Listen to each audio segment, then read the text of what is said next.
Hey guys, welcome back to my channel. Today I'm filming my February anti-haul, late as per usual, but I figure better late than never. So if you guys want to hear me anti-haul some new releases, then just keep watching. If you guys are new to my channel, welcome. My name is Karen Harris. I like to film tan girl friendly makeup videos here on my channel. If you guys are interested in this eye look, it's the video that went up yesterday. It's my first impressions of the new Menagerie Flight Club palette. They were so kind and they sent it out to me, so I was able to test it out for you guys. I would highly recommend checking that video out if you guys were interested in that palette. And I have the exact same look on as yesterday. I just changed out my lip for a different Menagerie shade, and this is the shade Terracotta. You guys know how much I love wearing terracotta lip shades, so I just wanted to give you guys that update in case you were curious. Without further blabbering, let's get into the video. Okay guys, so I tried to be more concise with the products I wanted to anti-haul today.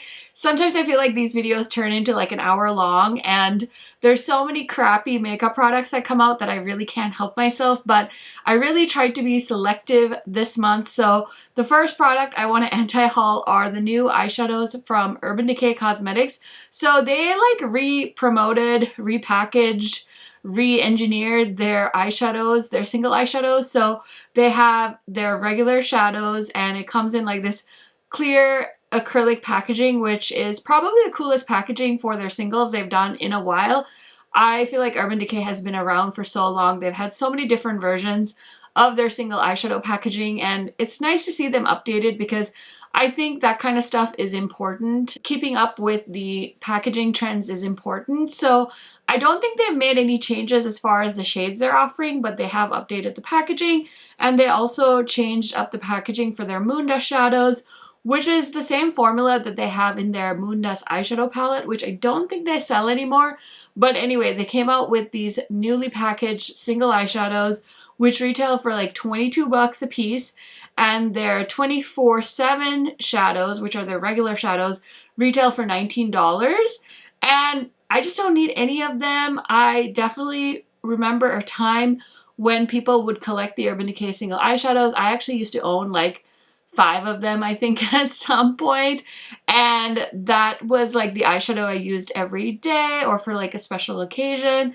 And then I would just use a drugstore for like day-to-day stuff. I understand why this makes sense, but it's an easy pass for me. And they also launched 24/7 shadow sticks for $26. I feel like so many brands are doing shadow sticks, and they're definitely not my preferred method of eyeshadow application. I'm sure there's people out there that do enjoy using eyeshadow sticks. I can see people using them as maybe like a base, but I pretty much stick to the eyeshadow bases I have, and I have like a white one that's my skin tone and then a black, and that's pretty much all I ever need. I definitely don't see myself owning every single color of a shadow stick just so I have colorful eyeshadow bases, but to each their own. It's an easy pass for me. So the next thing I'm anti-hauling is the Colourpop X Bambi collaboration. This is another big collaboration with Disney, and honestly, I'm not a huge fan of Disney myself. There's some movies I really like, but Bambi is definitely one of the more sad kind of movies. Like there's some sad scenes in it, so I don't typically gravitate towards movies like that, and so I don't have that nostalgic attachment to the movie that some people might have, so that made it really easy for me to kind of glance over it. They had 3 5-pan eyeshadow palettes for $14, which I feel like is quite pricey considering it was just a 5-pan palette. But when they collaborate with Disney, their prices seem to increase, so I can understand that. The shade selection of those palettes was just not up my alley, so it was an easy pass for me. There was also some eyeliners, glosses, highlighters, and lashes in that collection. And you guys will have to tell me, did you think it was true to the Bambi aesthetic? Like I said, I don't know too much about the movies myself, so it looked like it kind of made sense, but what do I know? So easy pass for me. Next thing I'm anti-hauling is the Hip Dot X Peeps collection. So they launch a eyeshadow palette for $24 and sponges for $16. I think the sponges definitely looked very much like a Peeps you know, marshmallow. And I think Peeps is very much a US thing. I didn't really know what they were until I moved here, but they're like an Easter candy. It's like an Easter marshmallow that comes out every year. And I'm not really particularly fond of them, so I couldn't care less. But I get why this collection exists. I can see people that are really into the candy kind of going for something like this. But again, it's an easy pass for me. Next collection I'm also passing on is the Trixie Cosmetics Daytime Realness collection. Now, this blue eyeshadow palette definitely caught my attention. I have not tried anything from Trixie Cosmetics, so definitely tempting to do that. But I have tried Kimchi Chic Beauty, and that brand reminds me a lot of Trixie Cosmetics. I don't know if it's just because it's like two drag queens that own each of the brands, but I kind of see the similarities in the aesthetic, so I think it's pretty easy to confuse the two brands, in my very humble opinion.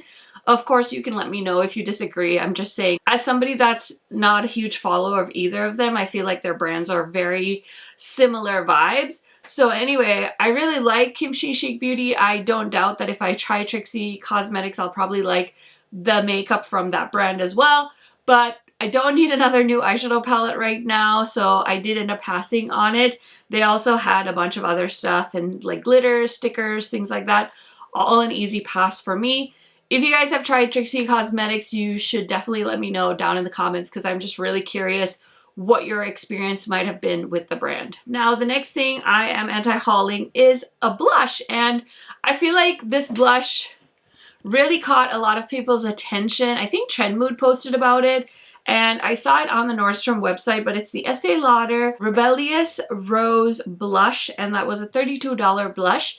It's a beautiful shade, beautiful packaging, and if I didn't have an amazing red blush, I might have been really drawn to this one. But I do have an amazing red toned blush, and it is this one from Nabla. It's adults only. I've talked about this so many times. It's such a beautiful glowy blush, so if you're looking for something like that that is a little bit more affordable than the Estee Lauder one, I would highly recommend checking out the adults only blush from Nabla. So it's an easy pass on the Estee Lauder blush for me. Okay, so the next thing I'm anti-hauling is another palette that honestly kind of caught my attention, but I feel like this brand has had one hit, and then the rest of the palettes that have launched since then haven't been as exciting to me. So I'm talking about the Artist Couture Ethereal Bloom eyeshadow palette that launched for $30.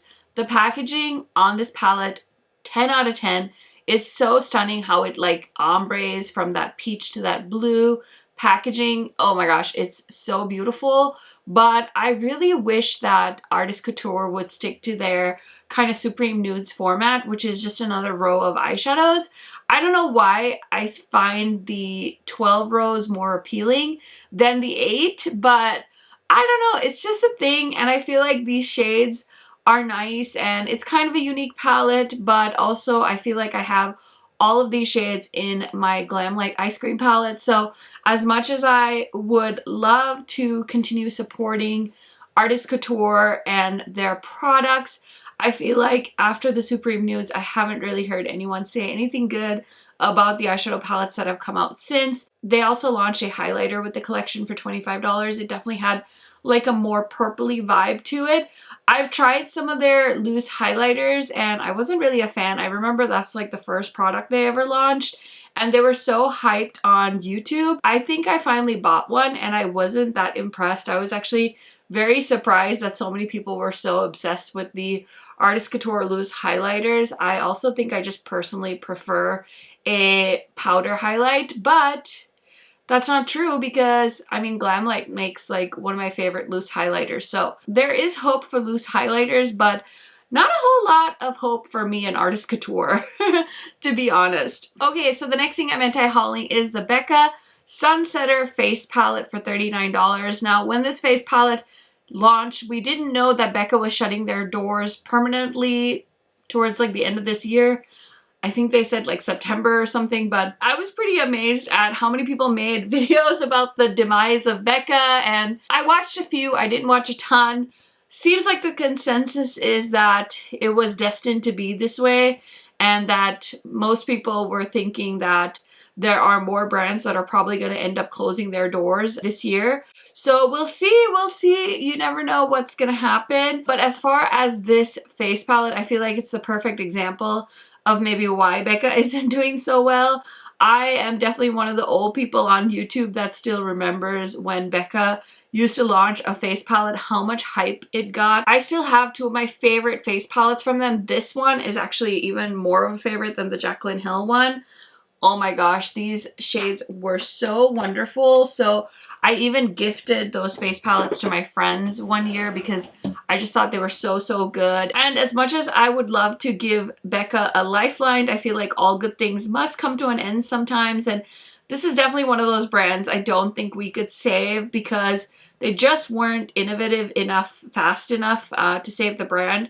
I still do feel like they have some really interesting products that I'm curious about, like that new skin tint. I know my friend Angie seems to really like that, but now I'm like, what's the point of even trying it? Because if I like it, I won't even be able to buy it anymore. So I know some people are like, I need to buy all of my favorite Becca products, and I'm just like one of those people like, don't even go there, because if you find something you like, unless you buy like 20 backups, you'll probably end up being really sad that you can't repurchase it. The Becca products I have, I definitely plan on keeping, but the ones that I never tried, I'm definitely not planning on trying anymore or trying now. Okay, the next thing I'm anti-hauling is the Pat McGrath Love and Lust Gloss Duos for $25. These launch very close to Valentine's, I believe, and of course they almost suckered me in, but I did decide to go ahead and pass. I do love the Pat McGrath gloss formula. It's such a wonderful, comfortable gloss formula. It's very glossy, it's not sticky, and it's just really good. I would love to own these. I think they're so cute, but it's definitely not something I need for the packaging. And I just feel like this would be something that's kind of cumbersome to like get in and out of. So I did decide to go ahead and pass on this product. Okay, so the next collection I decided to pass on was the Melt Mini collection. And honestly, I was surprised because I just didn't see this coming from Melt. I rarely ever pass on their new launches, especially if it's like eyeshadow and stuff. I really gravitate towards the Melt formula, but this was just not meant for me.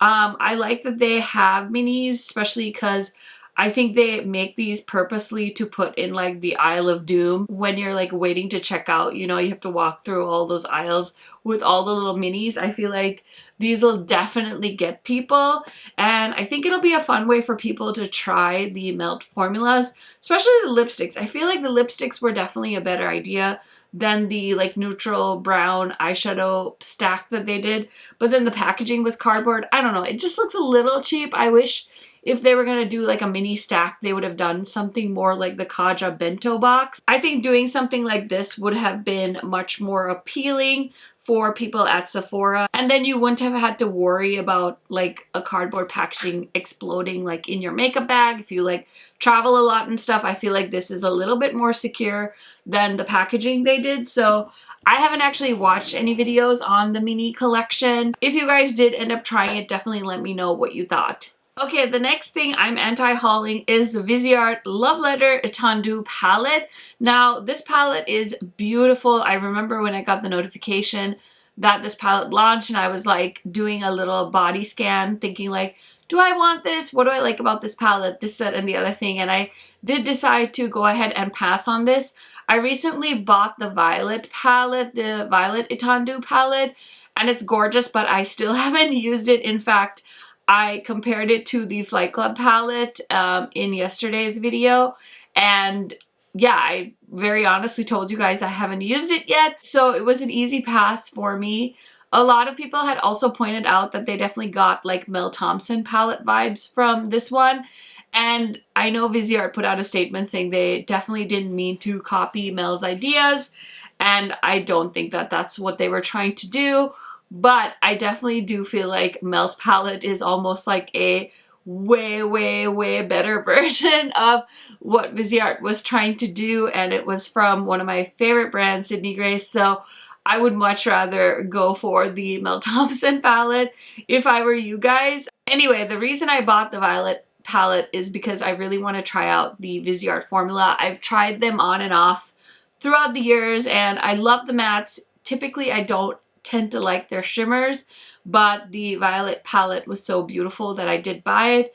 But then I decided to go ahead and pass on the Love Letter palette because I didn't think it was something I would reach for often enough. Okay, the next thing we're anti-hauling is the KKW Honey and Mauve collections. I could definitely see how these fit into the KKW beauty aesthetic. It's definitely not really my aesthetic. I was a collector of KKW eyeshadow palettes. I don't know why. I think I just did it kind of for fun. I just wanted to collect them all because they just look so neutral and nude, and honestly, I had to have a little talk with myself and be more aware that those shades were not things that were going to get used very often by me. So I decided to go ahead and take a break from the brand. I think these two palettes were definitely some of the more exciting color stories from the brand, but it still wasn't exciting enough to tempt me to go ahead and pick them up. So another pass for me. I want to talk about the I Love You Cherry Much palette from Violet Voss. So I think this is another one that's just a typical Valentine's Day type palette. I know it's kind of a snooze fest for people that really like colorful makeup, but I can see people that love neutrals being really into this, and there's nothing wrong with that. I like neutrals as well, but if I'm buying a neutral palette, it really has to scream my name, and this one was one that was not screaming my name. It was very easy for me to look away. Also, I feel like Violet Voss could really do something about their packaging. I just don't find it very sophisticated, and I never have. I feel like their eyeshadow formula has really good potential, but since their packaging is so, I want to say gaudy, it makes it really easy to pass on their products for me. Okay, so let's quick anti-haul the Jaclyn Hill Cosmetics Valentine's Day mystery boxes. You can't get these even if you want them, but I just thought it would be fun to talk about these because I feel like it wasn't the best start to her makeup line coming back from 2020, but you know, she's had a few launches since then, and it seems like they've gone off a lot better than the previous launches, so I am happy for that. I did pick up her blush and bronzer duo as well as one of her highlighters. They're okay. They're definitely not my favorite products. I maybe could have tried different shades. I think maybe the bronzer blush duo I picked up didn't have like my favorite bronzer shade for me, so I would definitely have preferred if she did singles of her complexion products instead of doing them as duos, but that's neither here nor there. I did watch Teresa's Dead's unboxing of the Valentine's Day mystery box, and she didn't seem like she was very impressed with the mystery box herself. I did hear a lot of constructive feedback on the launch of the mystery boxes from people, and it kind of made sense. There was a lot of products that we didn't know, that we hadn't seen, that she was including in these mystery boxes, and I think people were not very happy about that, which I can understand. I mean, why would you want to buy something that has never been available, and how would you know like what shades would work for you and things like that? How would they know your skin tone? How would they know which highlighter to include in which box? I think those are all legitimate concerns from the consumer, but I hope she takes all that constructive feedback and improves her brand.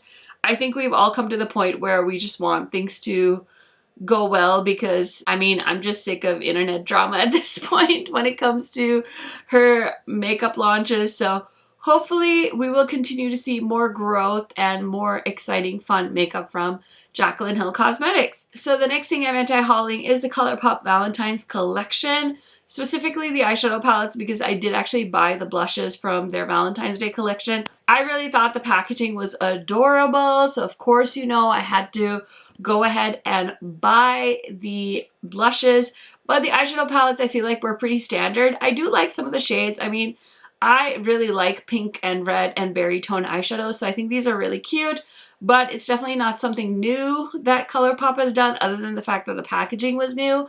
All these colors probably already exist in palettes you already have, so easy pass for me. And then the last thing I want to talk about are the new launches from Milk Makeup. I just want to know what's going on at Milk Makeup because they launched these things called the Color Chalks, and I honestly almost bought one. Like, me and my husband happened to be at Sephora around Valentine's Day. I think we went to go get pedicures for Valentine's Day, And then we just made like an obligatory stop at the Sephora in our mall, and they had these Milk Makeup color chalks, and I was telling him, I'm like, hey, like I low-key wanted to get these because I think they'd be kind of funny for a video idea.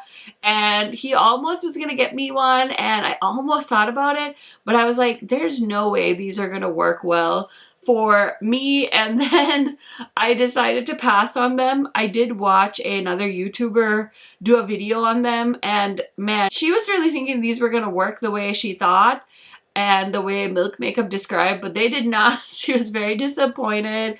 And I definitely felt good about my decision to pass on them, because as fun of a video as that would have been, I would have been so disappointed spending my money on something like that. So it was an easy pass for me. But let me know, did you guys pick up any of the color chalks from Milk Makeup? Because I didn't see anybody actually review them, and I don't know if Milk Makeup sends PR anymore. I know they used to a lot in the past, but I haven't really heard much about them except these new makeup launches. So those were 15 makeup launches from the month of February that I decided to anti-haul. I hope you enjoyed this video. Thank you guys so much for watching. Everything on my face is going to be linked in the description box, and I will see you guys in a new video tomorrow.